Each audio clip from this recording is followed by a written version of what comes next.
నమస్కారం NS news కి స్వాగతం. నా పేరు సంధ్య. ముందుగా వార్తల్లోని ముఖ్యాంశాలు.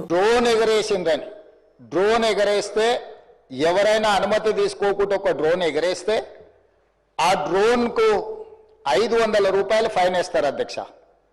కానీ పార్లమెంట్ సభ్యుడిగా కాంగ్రెస్ పార్టీ వర్కింగ్ ప్రెసిడెంట్ గా నన్ను అరెస్టు చేసి జైలుకు పంపించి మామూలుగా దానికి 500 రూపాయల ఫైన్ ఉంటే బిలో 7 ఇయర్స్ ఉంటే రిమాండ్కే పంపరు, పోలీస్ స్టేషన్ బెయిల్ ఇవ్వాలి.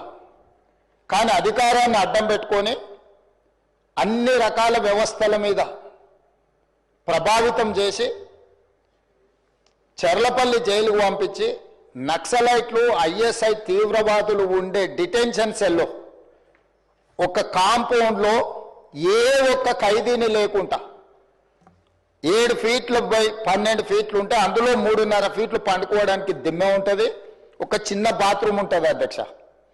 16 రోజులు డిటెన్షన్ సెల్లో ఒక మనిషిని చూడకుండా నన్ను నిర్బంధించిన ఆ కోపాన్ని దిగమింగుకొని రాష్ట్ర ప్రయోజనాల కోసం ఈరోజు పనిచేస్తున్నా అధ్యక్ష. రాత్రిపూట పడుకోవడానికి లైట్ బంద్ చేయకుండా ట్యూబ్ లైట్ ఆన్లో పెడితే అది ఓపెన్ ఎయిర్ జైలు. ఇంతింతలో బల్లులు 7 ఫీట్లలో 3.5 ఫీట్లు దిమ్మ ఉంటే దిమ్మ మీద పడుకుంటే ఇంకొక 3.5 ఫీట్లు గ్యాప్ ఉంటుంది.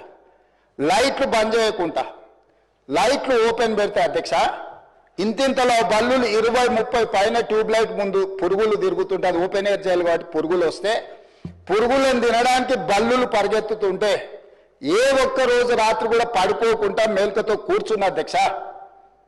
బయట కానిస్టేబుల్ లైట్ బంద్ చేయవా పడుకుంటా అంటే లేదు సార్ పైనుంచి ఆదేశాలు ఉన్నాయి, ఆ ట్యూబ్ లైట్